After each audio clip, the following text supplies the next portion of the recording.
Olá pessoal, bom dia para vocês, são 7 horas da manhã, vamos sair da cama, o dia já começou, é o último dia da semana, é sexta-feira, graças a Deus. Olha, eu vou falar uma coisa para vocês, eu estava até desacostumado já de trabalhar os 5 dias de uma semana, viu? A gente gosta muito dessa história de jornada 3x4, né? 4x3, semana que tem feriado. Infelizmente os boletos não param de chegar e a gente tem que todo dia dar duro no trabalho aqui cedinho, para você ficar bem informado. Mas a gente também gosta de trabalhar porque, né, informar vocês é uma coisa super nobre, a gente acha super importante e leva isso muito a sério aqui no ICL. Então eu quero dar bom dia para você, saia da cama com alegria para completar a sua semana, para começar um fim de semana cheio de alegria. E já vou avisar, não quero estragar o fim de semana de ninguém não, mas está chegando uma frente fria no Sudeste e o pessoal aqui do estado de São Paulo de novo, né? De novo vai passar um fim de semana aí, que segundo a meteorologia será de frio e também até de chuvas, né? Nesse outono estranho que nós estamos vivendo. Parece que São Paulo tem uma treta com São Pedro, hein? Porque é impressionante a quantidade de incidentes como esse, de coincidências, né? Porque sempre que o tempo piora é fim de semana. O que será que acontece com isso, né? E hoje, nessa sexta-feira, nós temos 2 assuntos super importantes para falar. O primeiro deles é a continuação de uma história que começou enquanto a gente estava entrando no ar ontem, que foi a incursão da Polícia Federal pelos negócios tortos do senador Ciro Nogueira, né? Um homem que agora surge diante do país com a face daquilo que é, né? É um político velho, é um político oportunista, corrupto, que recebia dinheiro de um banqueiro para poder aprovar a lei de interesse dele. Não é à toa que Vorcaro chamava esse senador de amigo de vida toda, né? Afinal de contas, pouca gente se dispõe a prestar tanto serviço quanto Ciro Nogueira prestou para esse bando de corruptos que se acercou da República, né? E de maneira tão escrachada. Então esse é um dos assuntos de hoje, porque ainda vai render muito. Tem muita gente para ser visitada pela Polícia Federal, ainda não foi. Todo dia que eu lembro que o governador Ibanez Rocha está lá flanando sobre o assunto lá em Brasília. Ele que é cliente do Cacai, que é nosso amigo aqui, advogado do campo progressista. Mas outro cliente dele caiu ontem, né? O Ciro Nogueira também é cliente do Cacai. E, enfim, o advogado tem nada a ver com o que os clientes fazem, mas nesse caso aí parece que a sorte não anda contribuindo muito com a clientela do Cacai, tá? Porque a Polícia Federal está no pé deles. E, enfim, a operação de ontem foi super importante porque ela desenhou o perfil desse sujeito. A gente já vem denunciando o Ciro Nogueira aqui no ICL desde outubro passado, quando levamos ao ar a entrevista do piloto Matozinho, que foi processado pelo senador Ciro Nogueira, né? Por quê? Porque contou das traficâncias desse mau elemento piauiense, as incursões que ele fez junto com o crime organizado, tá? Andava nos aviões aí que... Ó, e tem muita gente, hein? Presidente de partido não é só o Ciro, não. Nós temos um presidente da União Brasil também que está em maus lençóis ainda. Já já a Polícia Federal vai bater lá na casa dele, André Rueda, tá? Então tem 3 aí ainda, né, para receber a visitinha da Polícia Federal. E a gente está ansiosamente esperando o momento em que isso vai acontecer. Ao mesmo tempo, o fim da máscara do senador Ciro, que aliás nunca fez muita questão de esconder de ninguém o que é, não. Ele se assanhou demais, né, junto ao mercado financeiro, se oferecendo aí para manter benesses tributárias dos banqueiros. Enfim, o Ciro Nogueira é um homem que onde está o cheiro do dinheiro, está lá ele, tá? E agora parece que o caminho dele até o dinheiro vai ficar um pouco mais difícil, porque vai ter que passar pela carceragem da Polícia Federal, provavelmente, ou de alguma instituição penitenciária como a Papuda, né? Talvez algum presídio lá no seu estado do Piauí, que é bem quente, é bem menos confortável. Agora, a imagem que vem na minha cabeça aqui quando acontecem esses escândalos, e nessa história do Banco Mater, isso então ficou muito bem marcado, porque é o seguinte, parece um bando de corvos, né? Bicando os dejetos do que há de pior nos comportamentos morais de certos brasileiros privilegiados aí, especificamente dos políticos, né? Eles não podem sentir o cheiro da carniça que já vão lá bicar os restos mortais que ainda está vivo, né? Porque as nossas instituições continuam vivas. Mas aí você tem, olha, ministro Supremo, 2. Você tem presidente de partido, 2. Você tem presidente de banco estatal, pelo menos 1. Você tem funcionário corrupto na hierarquia da burocracia de um banco central, que deveria ser instância de fiscalização. Você tem deputados e senadores abusados. Você tem advogados. Olha, é uma malha gigante de gente. E fica aqui o meu pasmo diante dessa liça que acontece quando se sente o cheiro da corrupção, o cheiro do dinheiro que ela desperta, é que isso parece não ter fim, né? E hoje em dia a corrupção está tão institucionalizada que ela tem até contrato. A gente acabou de descobrir isso, contratos de escritório de advocacia. Ah, não, 130 milhão, para quê? Ah, não estou fazendo um servicinho lá para ele, olhando lá na Wikipedia algumas coisas, botando lá nos relatórios, ele me paga 130 milhões, né? E vai por aí afora. Então essa teia começa a ser desmontada pela ação da Polícia Federal. A operação foi tão bem sucedida que o Alcolumbre já foi bater na porta do Lula. Não, vamos fazer as pazes, eu te amo. A relação tende a voltar ao que era, porque o Lula já disse, inclusive, que não vai punir ninguém.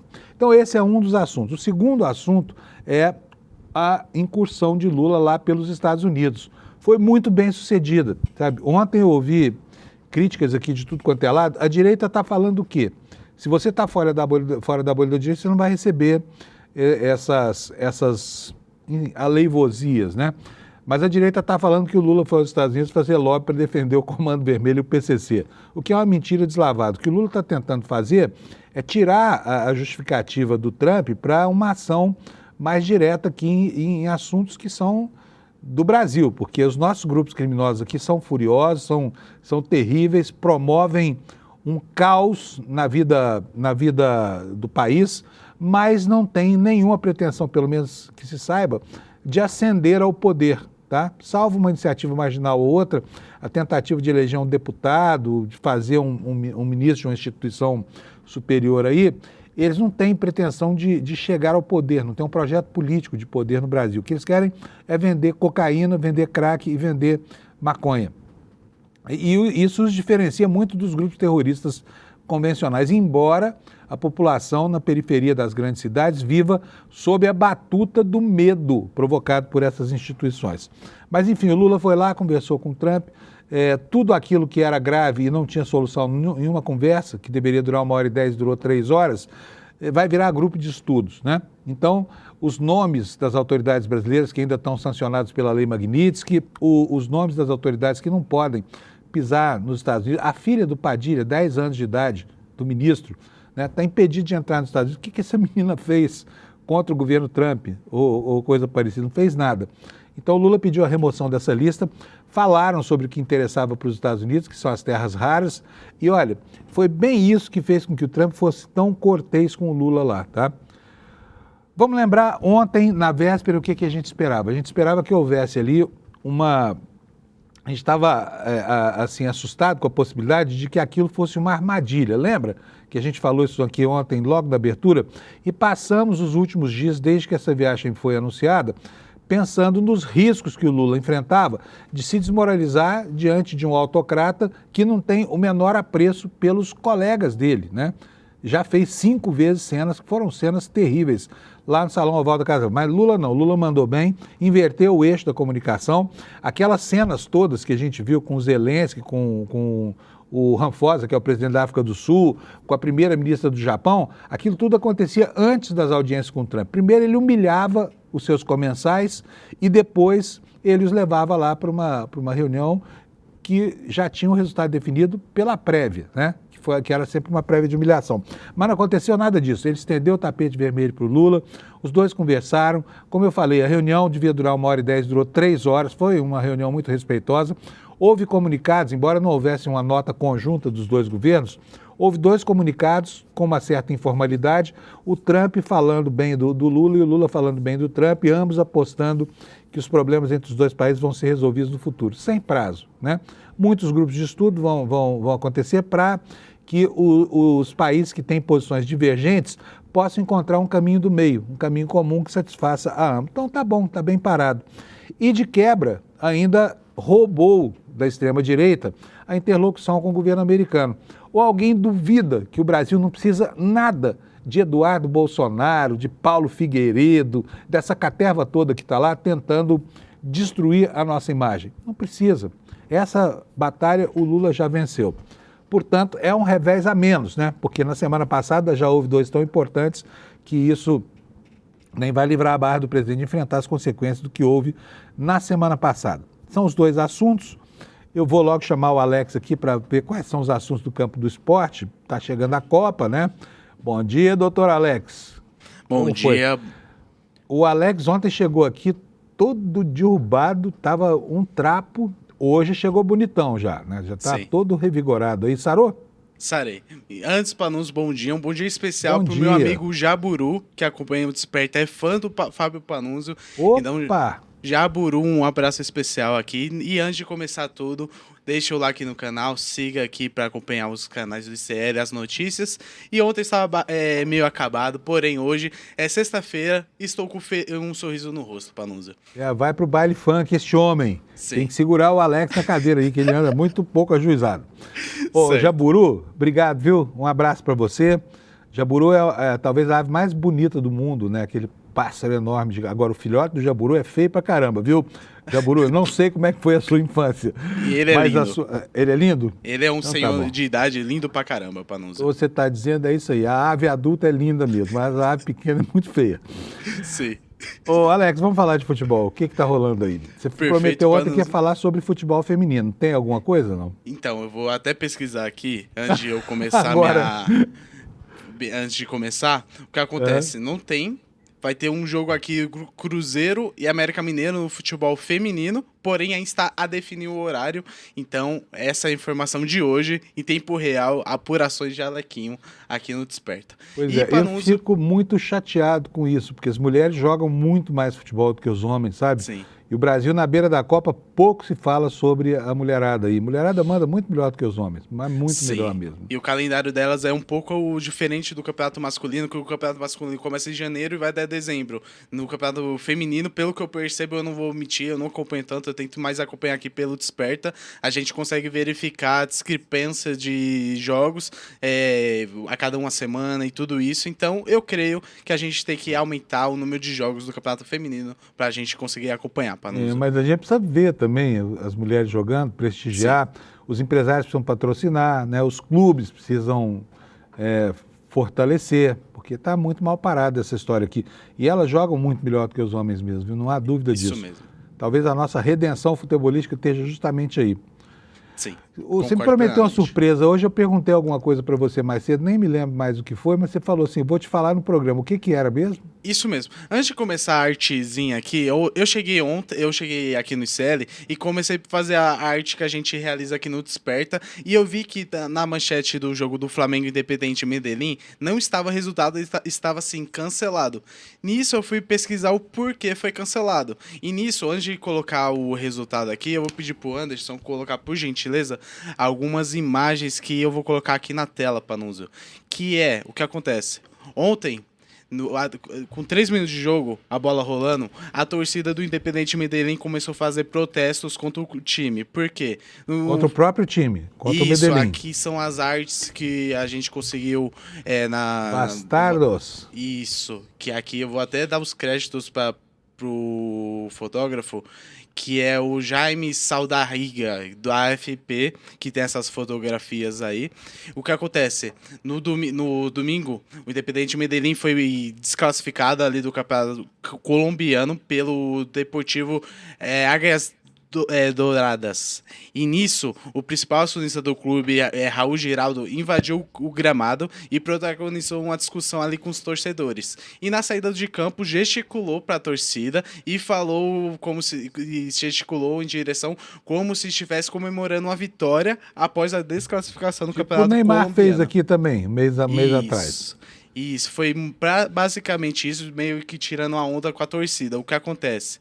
A torcida meio que já tinha se preparado para fazer esse protesto no jogo de ontem, e a Conmebol meio que falou, é melhor que o jogo seja com portões fechados para evitar qualquer bardana. E o que aconteceu foi com o quê? 3 minutos de jogo, a bola rolando, os torcedores começaram a sinalizar com os sinalizadores em direção aos jornalistas e também ao campo. A partida foi interrompida ali por falta de segurança e automaticamente a Conmebol agora vai analisar para ver o que vai acontecer, porém eu creio que pela falta de segurança que o Independente Medellín não colocou em campo, a vitória tem que ser pro Flamengo, pro WO, que pela regra é 3-0, e tudo isso que aconteceu, o fogo no estádio, tudo isso, em forma de protesto, tem várias formas de protesto, que é faixa, falar gritos, que a gente pode falar algumas palavras de baixo calão, porém, eu creio que só faixa e um protesto saudável é o que a gente tem que levar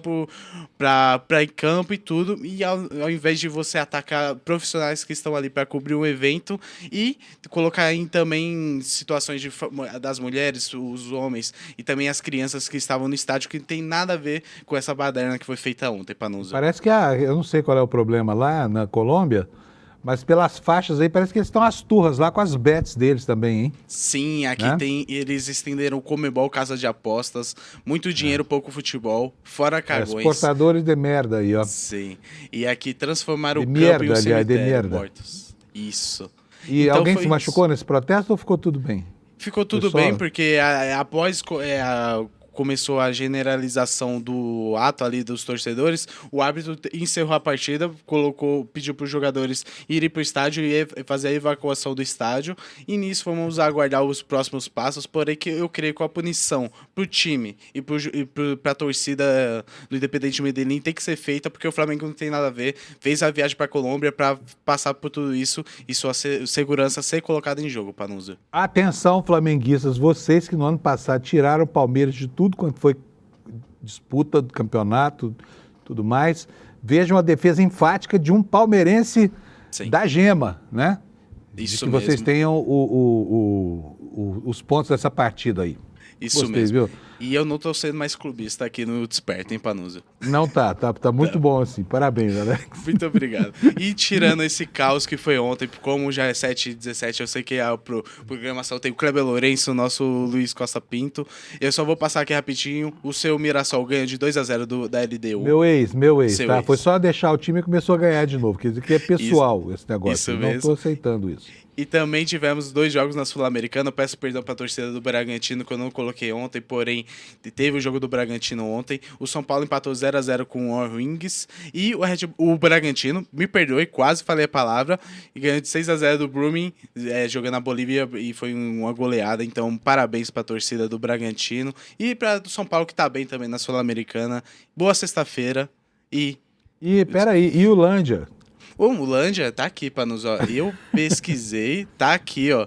Operário do Mato Grosso do Sul contra o Não, mas essa notícia é velha. Essa notícia já tá dando desde o começo da semana. Sim, é porque não tem muita notícia, infelizmente, do Lândia. Panuso, vamos montar um portal pra falar sobre o Lândia, pra dar informações quentes e quentinhas sobre o nosso time. Duvido pouco que informações eles tão quentes assim, em todo caso. Também não sei se vale a pena montar o portal não, tá? É melhor perguntar pro pessoal da Uber, vocês estão ganhando muito dinheiro com essa campanha lá com o Lândia. Sim. Tá bom? Então vai ser esse jogo amanhã que pode garantir a classificação para a próxima fase ali da Série D contra o Operário de Mato Grosso do Sul e o Lândia às 5 horas da tarde amanhã no sabadão, Panusa. Amanhã tem jogo? Isso, amanhã Maria. E você tá achando que isso é bom? Sim.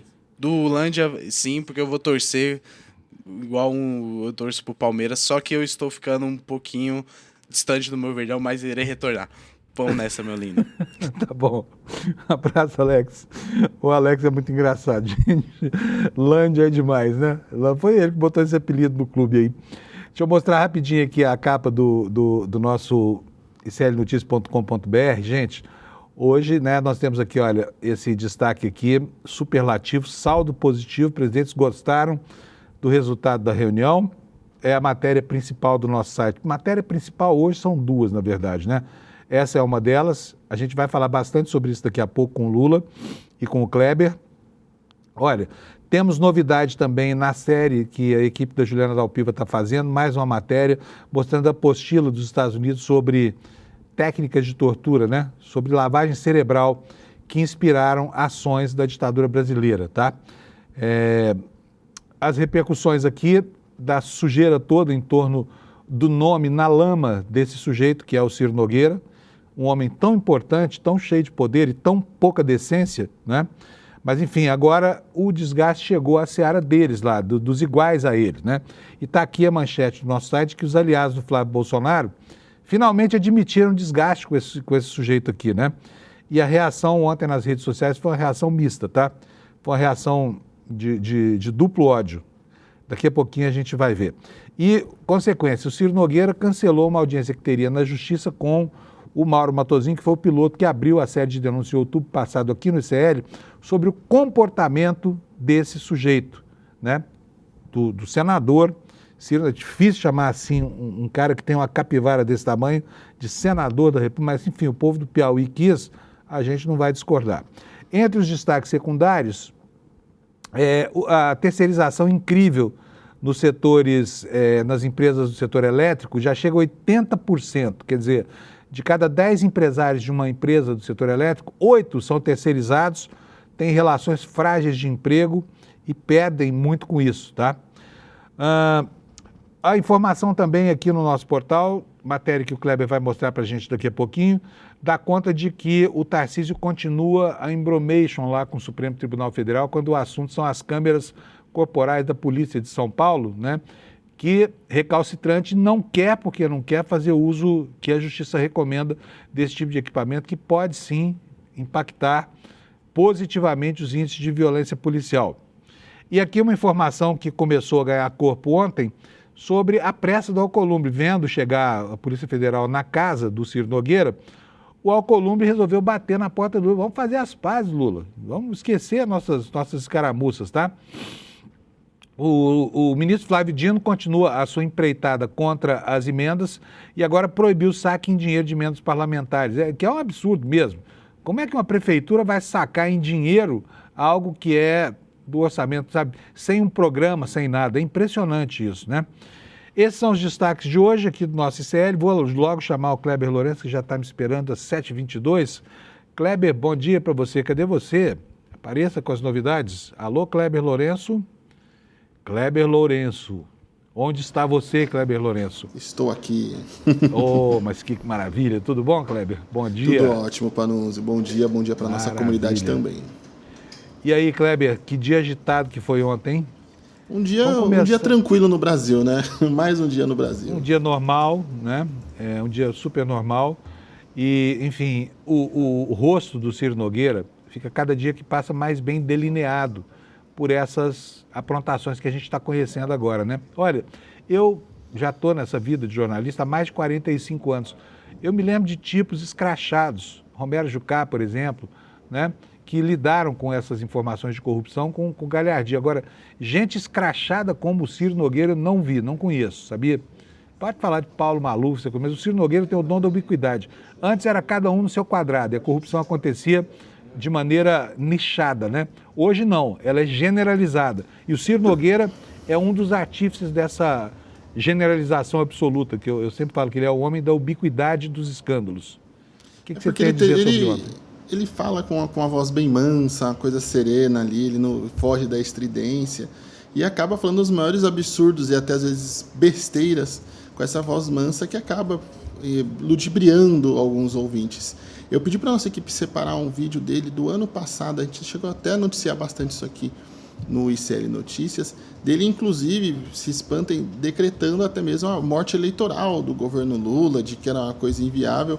Ele, que agora está todo enrolado em diversas investigações da Polícia Federal, não só no caso Master, precisamos lembrar também, temos a Operação Carbono Oculto, que fala sobre o envolvimento do crime organizado e postos de combustíveis não só em São Paulo, mas ao redor do país. Também algo gravíssimo, mais uma vez, uma investigação que envolve crime organizado, facções e que também tem o nome do senador, assim como outros casos de interesse público. Não sei se nossa equipe já está com o vídeo separado para a gente ver e já comentar rapidinho. Vamos colocar o vídeo então e assistir rapidinho o que ele disse na ocasião em abril do ano passado.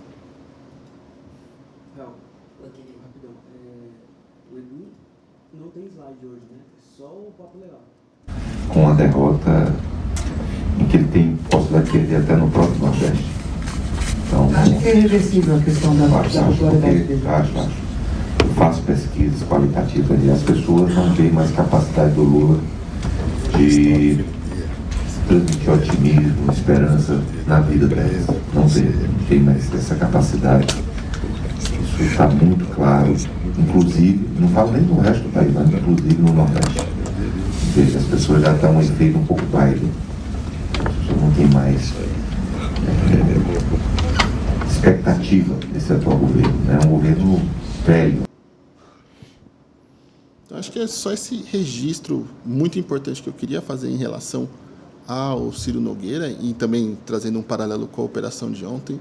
Veja só, alguém que com essa voz mansa, serena, tranquila, fala os mais absurdos descalabros e sai ali como alguém que tem uma análise política acurada, mas esse vídeo prova que não, inclusive a política é feita de análises não só de curto prazo, mas também de longo prazo. Então você não pode basear toda a sua leitura de conjuntura apenas com o que está acontecendo hoje. Tem que ali contemplar o amanhã e o depois também. Ciro Nogueira certamente esqueceu disso e agora fica a pergunta também, será que Ciro Nogueira tem viabilidade? Será que ele tem capacidade? Que são as perguntas que ele fez e os comentários em relação ao governo Lula. Agora acho que vale fazer em relação até mesmo à sua própria sobrevivência política, Panunzio. Muito bom. Bom, o escândalo tem... É como um polvo, né? Como uma hidra, tem vários tentáculos, assim, ele se espalha para tudo quanto é lado, mas o principal implicado ainda é o Daniel Vorcaro, o homem que estava no centro dessa organização criminosa que envolvia tanta gente importante da República.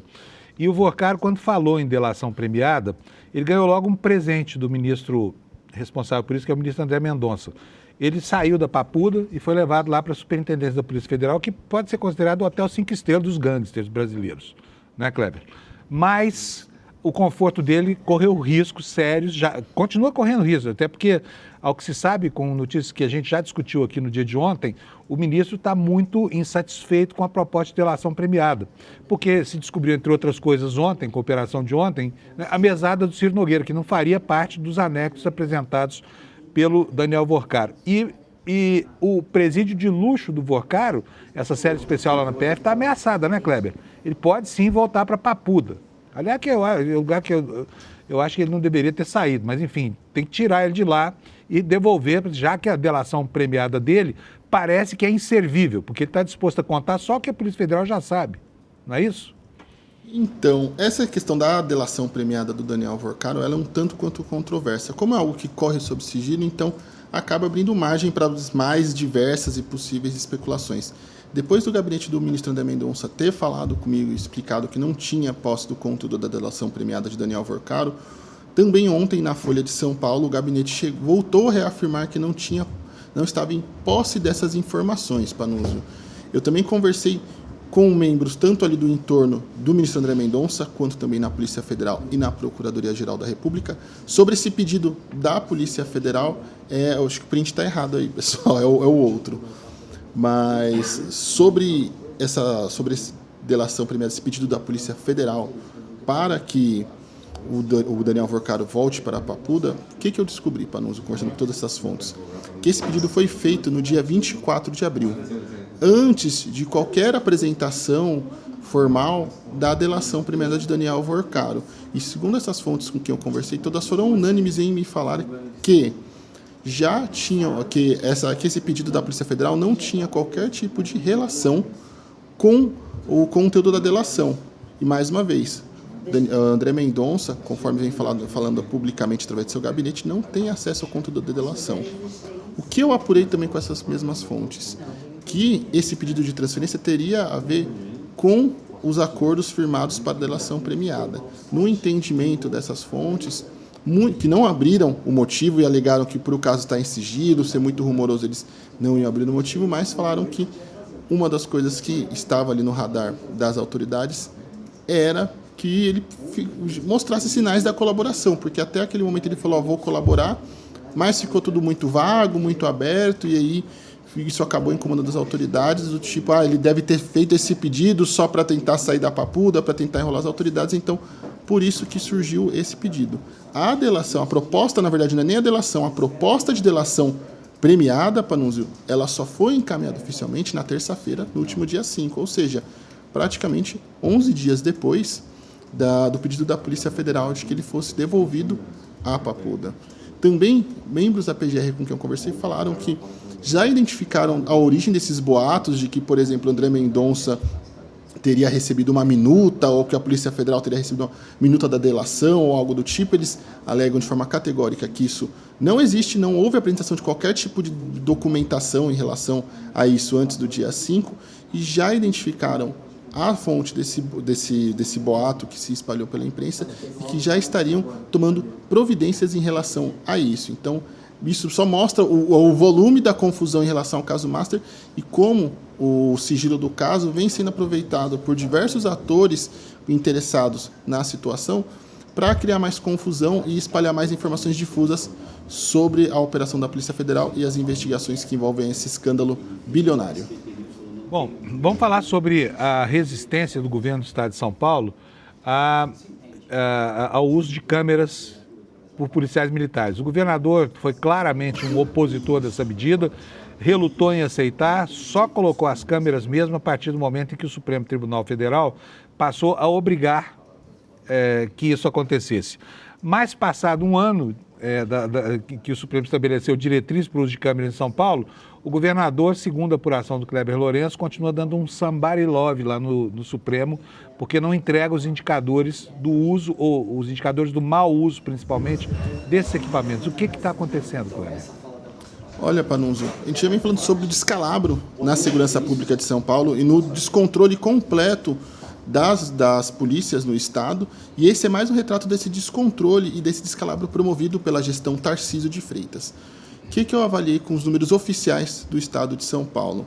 Que foram instalados ali em torno de 296 procedimentos classificados como transgressões médias e 14 como graves em relação ao uso das câmeras, porém, os relatórios não detalham quais as condutas que motivaram as apurações disciplinares. Então, isso é um dado que ficou fechado, não está aberto à sociedade. E, além disso, o portal público do programa não apresenta relatórios detalhados sobre... Até eu elenquei uma lista sobre isso aqui, Panunzio. Percentual de falhas de gravação, vídeos auditados com irregularidades, ocorrências sem imagem, índices de acionamento automático, inconsistências encontradas nas auditorias, quantidade de ocorrências em que houve ausência de gravação e nem os percentuais de vídeos com possível obstrução ou desvio proposital da câmera. Então, apesar de... Isso mostra, na verdade, Panunzio, uma extrema má vontade do governador Tarcísio de Freitas em relação ao trabalho policial. Lembrando que essas câmeras elas servem, inclusive, para proteger o bom policial, casos raros, mas que ainda existem na tropa da PM, de bons policiais que sejam alvos de qualquer tipo de situação onde os acusados ou os suspeitos possam estar tentando ali driblar a justiça ou imputar aos agentes de segurança qualquer tipo de atitude que eles não tenham feito. Assim como também isso acaba deixando a sociedade desprotegida dos abusos policiais. Bem, Tarcísio, há um tempo atrás, disse que poderia chamar a Liga da Justiça e o raio que o parta. Aparentemente, diante do descaso da segurança pública em São Paulo, talvez a sociedade precise chamar a Liga da Justiça mesmo para que fique mais segura. Liga da Justiça é bom, hein? Liga da Justiça. Da Marvel. É da Marvel, né? Da DC Comics. Então tá bom, desculpa. É que eu sou de outra geração, eu pulei essa parte aí, eu falo de ouvir falar. Ô, Kleber, mais alguma coisa para hoje? Alguma recomendação de leitura no nosso site?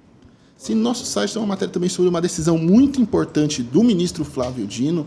Ontem ele apertou mais uma vez o cerco contra a farra das emendas, que é um verdadeiro descalabro que constantemente falamos como isso está afundando o Brasil e levando os serviços públicos à bancarrota. Nessa decisão de ontem do ministro Flávio Dino, ele proíbe o saque em dinheiro de emendas parlamentares. Lá no site do iclnoticias.com.br tem todas as informações sobre essa decisão que eu li ali de ponta a ponta e que é mais um avanço importantíssimo. O ideal seja que um dia o país consiga conviver e o Estado brasileiro consiga conviver sem a assombração das emendas, mas por enquanto temos esse importante trabalho do ministro Flávio Dino. E só aproveitar...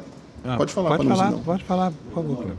Não, e só aproveitar para dizer que é muito importante que a sociedade brasileira também esteja atenta ali e cobre os seus parlamentares em relação à execução de emendas. Com certeza. Que esse ano temos eleições. Exatamente. Bem lembrado, Kleber. Kleber, bom fim de semana para você. Obrigado pelas informações aqui ao longo da semana. A gente se encontra na segunda-feira aqui. Até mais, Panunzio, e um bom final de semana para você e para a nossa audiência também. juízo, tá? Só o suficiente. Não posso Mais prometer. Tá bom. Tchau, Pessoal, tchau. então agora eu vou... Obrigado, Kleber. O Alex me disse que o Lula já tá ok lá em Brasília. Tá na estica aí, tá bonitão o Lula hoje. Vamos botar o Lula para dentro então. Estamos precisando de gente bonita aqui. Opa, olha só, o homem tá numa estica mesmo. Tudo bom, Lula? Bom dia. Bom dia, Fábio. Bom dia quem nos assiste, quem nos ouve. Eu fico vendo você usando paletó e fico com inveja aqui em São Paulo, porque já amanheceu 21 graus hoje aqui em São Paulo, sabe? Tudo bem que São Pedro vai estragar o nosso fim de semana, mas a gente está acostumado com isso já, viu, Lula? Lula, e aí? Não, mas Vamos paletó é o nosso macacão aqui em Brasília, né? Pois é, eu me safei disso, viu? Eu para botar um paletó precisa me amarrar aqui, ou anestesiar. Porque se depender de mim, eu não uso nunca mais na vida. 40 anos usando paletó. Ô Lula, e aí, hein? Tivemos um dia ontem muito tenso. Você quer começar pelo Ciro Nogueira ou você quer começar pelo Lula? Fica à vontade. Fábio, vamos começar pelo Ciro Nogueira, né? Opa, e beleza. o que aconteceu ontem, né? E vai continuar repercutindo hoje. Ciro Nogueira é a cara do Centrão. Se Ciro Nogueira é a cara do Centrão, o Centrão está apavorado porque o Ciro Nogueira está apavorado. Mas há ecos que ainda estão repercutindo aqui em Brasília daquela operação de ontem. Aquela operação de ontem, ela foi a ponta do iceberg que ainda está flutuando no Planalto Central. Por quê? Desde a segunda-feira passada, a gente sabia e falamos aqui, inclusive na quarta-feira, né, que estava acontecendo alguma coisa no ambiente da Polícia Federal, GAECO e no gabinete do ministro André Mendonça.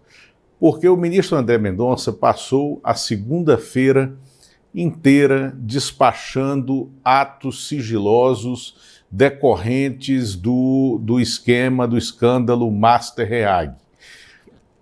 A primeira ponta desse iceberg foi a ação de ontem contra o senador Ciro Nogueira, mas há outras pessoas aguardando, como dizia o Ciro Nogueira, o toque, toque, toque na porta da Polícia Federal de manhã cedo, e eu digo sem medo de errar que um outro presidente de partido do Centrão, aliado do Flávio Bolsonaro, né, está nesse momento estruturando e organizando a sua defesa técnica, como o advogado Antônio Carlos de Almeida Castro, o Cacai, gosta de dizer que é o que ele faz quando clientes da estirpe de Ciro Nogueira batem a porta dele depois que foram acordados pela Polícia Federal. O mesmo acontece com o ex-governador do Distrito Federal, Ibanez Rocha, que já é cliente do Cacai, porque o Ibanez Rocha está nesse rol de decisões, de papéis e de ações que estão sendo analisadas, proposições que estão sendo analisadas no gabinete do ministro André Mendonça no Supremo Tribunal Federal. Agora, você falou um pouco mais cedo aqui no programa, Fábio, que as ações de ontem levaram a um certo desespero, né, do senador Davi Alcolumbre, presidente do Senado, e que ontem já foi procurar o Palácio do Planalto para uma reconexão com o presidente Lula e com o governo. Olha, ele de fato procurou, mas ele não vai encontrar a porta aberta, muito menos escancarada, para essa reconexão. O presidente Lula está decidido a mostrar ao Davi Alcolumbre que ele errou e cometeu um mau passo ao mudar de turma na política, porque ele abraçou, como se não houvesse amanhã, né, o Centrão, o Flávio Bolsonaro, a extrema-direita dentro do Senado, e com isso ele derrotou a indicação do presidente Lula ao Supremo Tribunal Federal. Acontece que o Lula sempre fez política deixando claro que o amanhã chega, pode tardar, mas chega. E nesse caso, para o Davi Alcolumbre, o amanhã está chegando. Há sim um movimento silencioso, sem estardalhaço, profissional, mas de retirada de toda a influência que o Davi Alcolumbre tem no governo federal. E quem está cuidando disso é a ministra da Casa Civil, Miriam Belchior, que, como já falamos outras vezes aqui, é uma personalidade preparada, é uma figura de participação política interna dentro do PT muito profissional, que tem uma longa história e que sabe executar as coisas, né, que são demandadas a ela sem espanar água fora da banheira. Então, Davi Alcolumbre está procurando essa reconexão e não vai encontrar portas abertas no Palácio do Planalto. Por quê? O presidente Lula não quer nenhuma contaminação com esses fatos que estão teimando em acontecer, que é a perseguição da justiça, a perseguição da lei e da ordem a quem cometeu maus feitos em conluio com o Daniel Vorcaro, com o Banco Master, com os sócios do Vorcaro, com a operadora REAG, como foi o caso do Ciro Nogueira. E mais coisa virá à tona. Fábio. Quero, Lula, mostrar para você aqui, naquele nosso software de identificação de relações, uma coisa bem interessante, Lula. Olha aqui, esse aqui que você está vendo na tela, põe na tela cheia para a gente poder ver, Alex, por favor, porque senão a leitura fica complicada. Olha só, no centro desse gráfico aqui está o senador Ciro Nogueira. E esses ícones que aparecem em volta, põe em tela cheia para mim, por favor, Alex. O senador Ciro Nogueira tem 10 empresas constituídas, né? Trevo Agenciamento, Speed Market. Deixa eu voltar aqui para trás, porque eu saí aqui da página dele. São 10 empresas. Muitas delas têm o nome ou iniciais do senador. Ele é tão vaidoso, ele é muito mais vaidoso do que inteligente, inclusive, para armar esses esquemas, viu, Lula? Porque é de uma singeleza. Veja só, muitas dessas empresas, Ciro Nogueira Comércio de Motocicletas, CN Comércio de Materiais, CN de Ciro Nogueira, Fazendas Reunidas Nogueira Lima, o nome dele está em tudo quanto é lugar, né? CNLF, que é a empresa enrolada ontem, a empresa que a Polícia Federal disse que é usada para repassar a mesada para o Ciro Nogueira.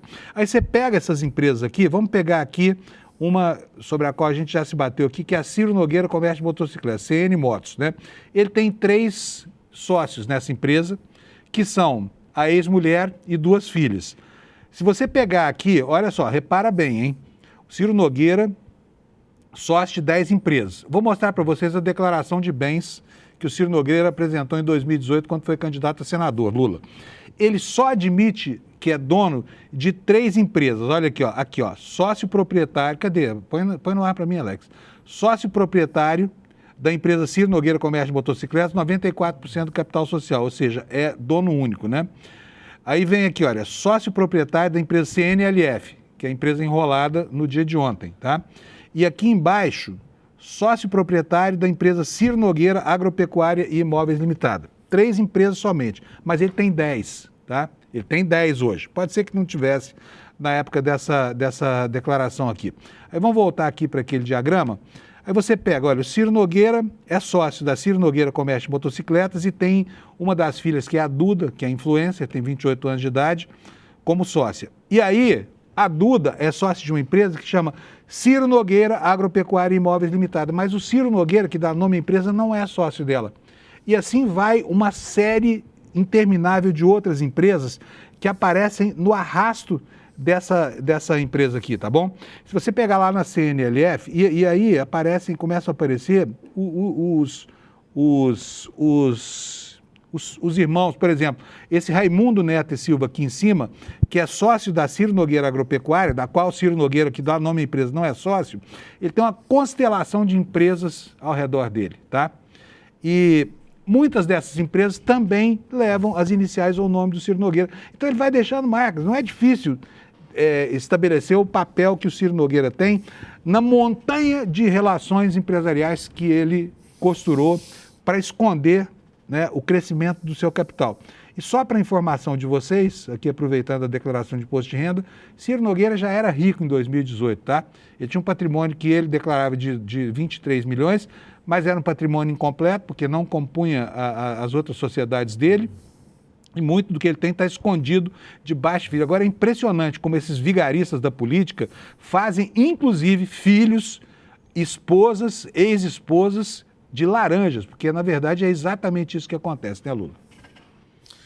Exatamente, Fábio. Esse site que você abriu aí é um site que está em versão beta que você está desenvolvendo e que ontem nós chamamos atenção aqui no N1 e no próprio site do ICL, que foi objeto de uma nota da reserva exclusiva, né, que está nas ruas, né, nesta semana, mostrando a CNLF, essa Ciro Nogueira Lima Filho, né, como uma holding ligada a Ciro Nogueira Motocicletas e que está na denúncia do André Mendonça na ação em que ele autoriza a busca e apreensão na casa do Ciro Nogueira ontem, mostrando o rol de empresas e os aviões do Ciro Nogueira. Ou seja, nós aqui, em certa medida, antecipamos na Revista Liberta, na coluna Reserva Exclusiva,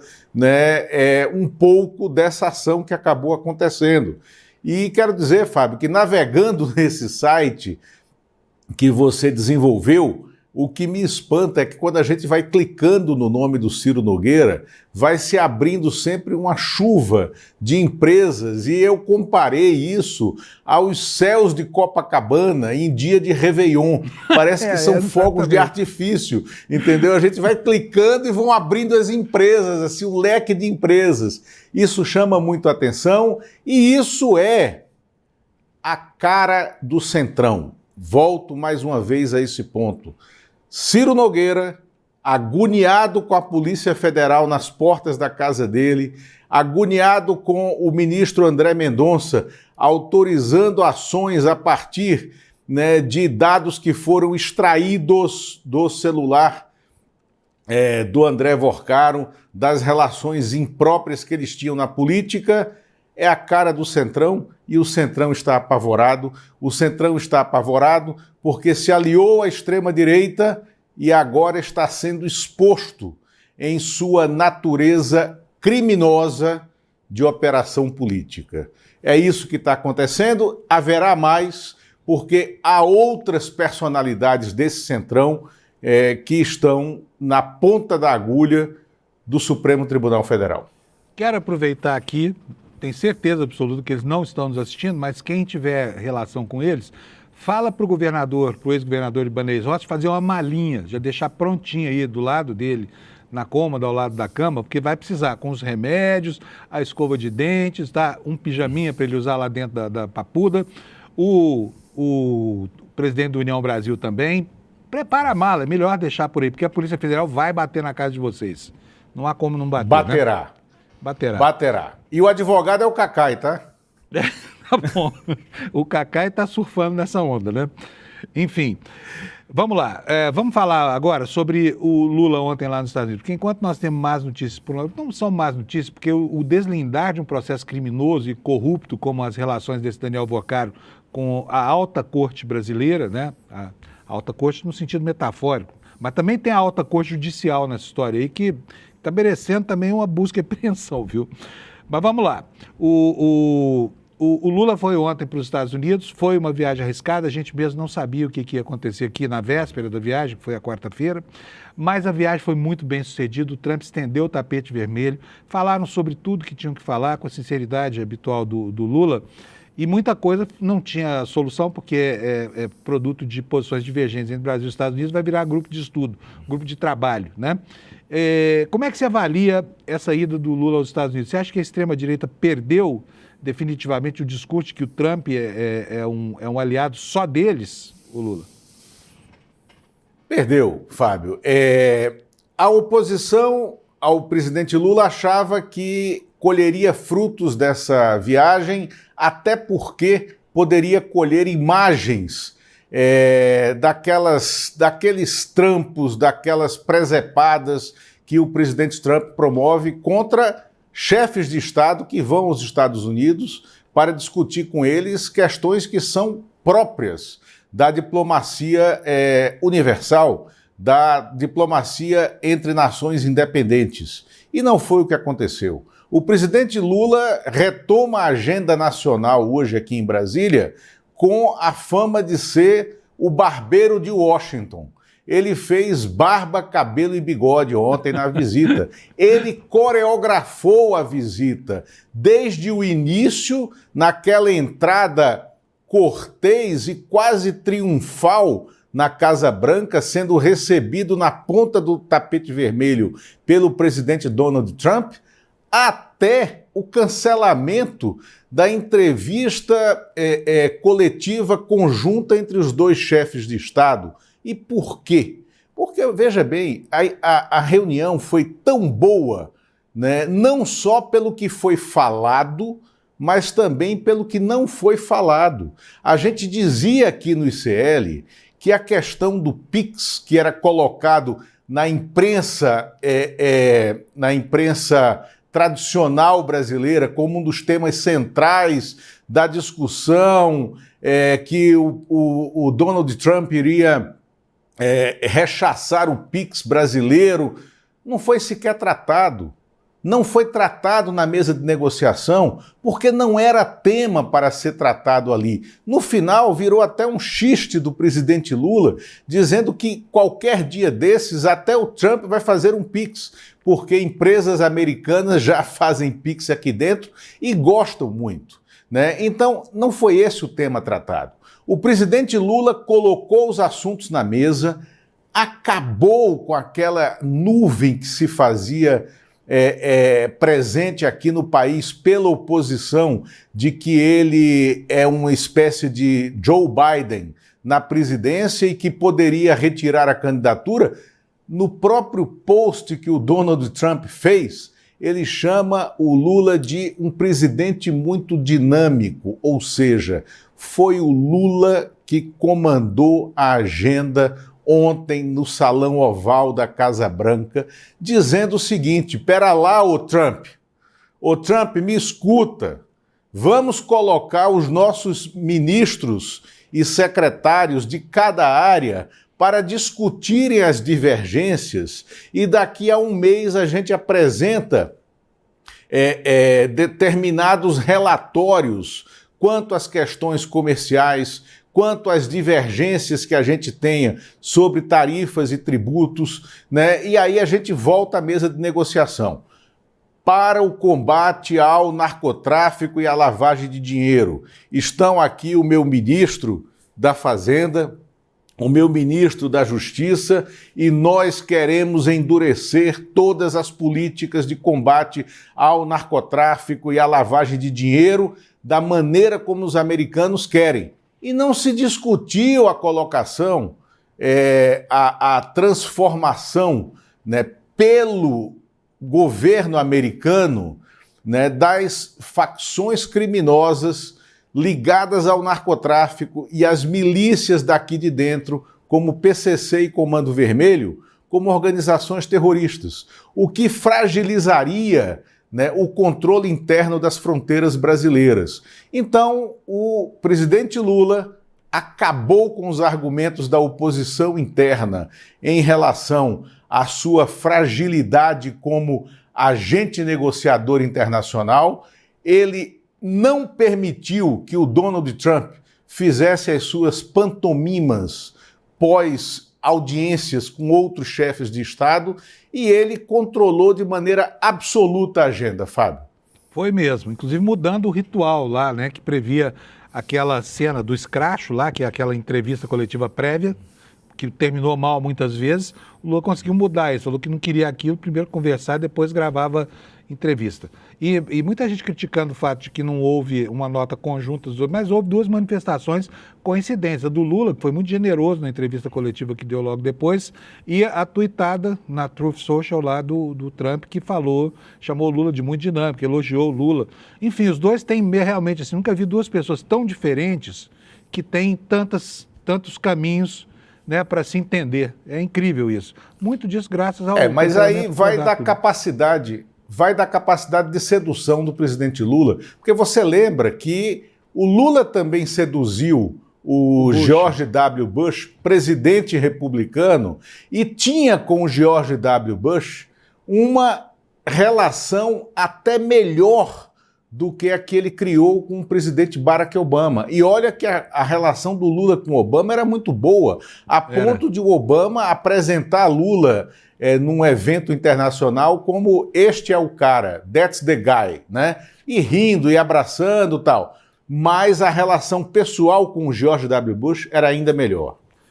Vou contar uma história aqui. Meu irmão, Pedro Paulo, me ligou ontem e falou o seguinte, Lula, falou que o cara, voltando aqui ao Ciro Nogueira, disse que o caso do Ciro Nogueira tem que ser resolvido numa vara de família, a relação com o Vorcaro. Porque o Vorcaro pagava todas as contas do Ciro, dava mesada, levava ele para fora, pagava viagem, hotel em Nova York, jantares luxuosos. Então, recomendou, ele, meu irmão que é advogado, recomendou ao Ciro Nogueira que entre com uma ação para conseguir uma pensão do Vorcaro, porque a relação dos dois era uma relação quase que matrimonial, do ponto de vista da divisão das finanças, né? Exatamente.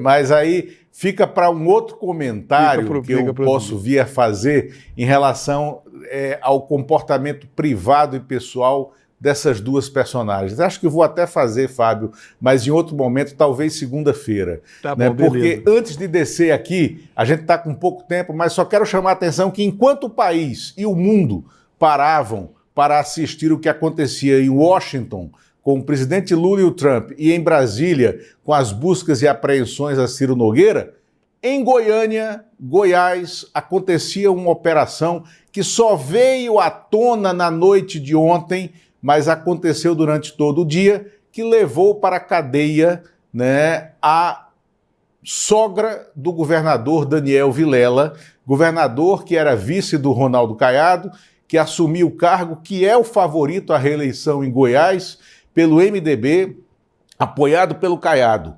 Maria Helena de Souza Neto, ela foi presa por ser a comandante de uma quadrilha de tráfico humano, né, e que recebeu 45 milhões de reais para levar pessoas para trabalhar em redes de tráfico humano fora do Brasil. A sogra do governador de Goiás. Ela está na cadeia e responderá por esses crimes agora. Alô, Caiado.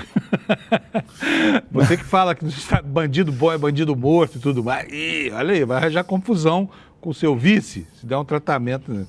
Beleza. Lula, acabou o nosso tempo por hoje, mas valeu demais da conta. A gente está louco para ver na Coluna Liberta dessa semana o que vem por aí, tá bom? E na segunda-feira a gente fala sobre o que você vai apresentar para o Brasil, tá bom? Um abração para você, bom fim de semana em Brasília e a gente se vê na segunda aqui. É isso aí, velho e grande Lula, né? Meu companheiraço aqui das manhãs. Pessoal, eu tenho uma notícia para vocês aqui para encerrar o jornal e a notícia é sobre nós mesmos, tá? Sobre a nossa audiência. Depois eu falo sobre o Bandidos de Farda. Olha, cadê Alex? Você já tem a nossa audiência aí, não? Olha que maravilha que tá isso hoje. Ele já vai colocar para vocês. Deixa eu falar do nosso... Colocou, tá aí, olha. O Desperta está nesse momento com 27.231 espectadores, voltando aqui aos melhores tempos da nossa audiência boa, né? Na frente, 7 mil telespectadores a menos do que a Rádio Jovem Pan, né? E quase o dobro da CNN Brasil, que está com 14 mil ali. Então, muito obrigado pela sua audiência. A gente fica muito animado quando vê esses números brotando aqui da internet e é graças a você que a gente está aqui fazendo esse trabalho, tá bom? Então, essa audiência é muito importante. Aproveite, se você puder nos ajudar, além da sua audiência, se puder botar um like aí, eu vou agradecer profundamente, porque isso aumenta a dispersão da nossa notícia pelos algoritmos, tá bom? E por último de tudo, quero convidar você para assistir no dia 17 de maio, às 20 horas, né, de hoje a... Que dia que vai ser isso da semana, Alex? Deixa eu ver aqui. Hoje nós estamos no dia 8, então vai ser daqui a 9 dias, provavelmente na segunda-feira. 17 de maio, às 20 horas, o documentário, vai ser no domingo. É o documentário, né, que a equipe da Juliana está produzindo aqui com a turma do ICL sobre essa importantíssima, espetacular série de matérias que reabriu, né, as investigações aí, o interesse nas investigações daquilo que não se conhece ainda sobre o pior da ditadura brasileira, iniciada lá em 1964, mas tomada de assalto por gangsters fardados e que acabou se valendo de instrumentos de tortura para massacrar uma geração inteira de pessoas que não concordavam com o que estava acontecendo no país, tá bom? Então a gente espera você, para você pegar o seu convite para esse documentário aqui, olha, no despertaicl.com.br, tá bom? Já pode fazer isso agora. E eu espero que você tenha um ótimo fim de semana e na segunda-feira a gente se encontra aqui 7 da manhã para começar tudo de novo. Obrigado pela audiência. Tchau, bom fim de semana, até segunda. E a maioria dos que entraram lá nunca mais foram vistos com vida. Petrópolis, Rio de Janeiro, 1971. Uma casa que não existia no papel como uma prisão. E a maioria dos que entraram lá nunca mais foram vistos com vida. Uma das poucas sobreviventes, a Inês Etienne Romeu, enfrentou 96 dias de tortura naquele lugar. Tudo isso nas mãos de um homem que tinha o poder da vida e da morte das pessoas. Era o Dr. Bruno. Conheço o passado dessa estrutura clandestina criada por um coronel do Estado e chancelada pelo governo da ditadura militar. Dia 17 de maio, domingo, às 8 horas da noite, estreia o original do ICL, Bandidos de Farda, sobre as histórias dos crimes desconhecidos da ditadura militar.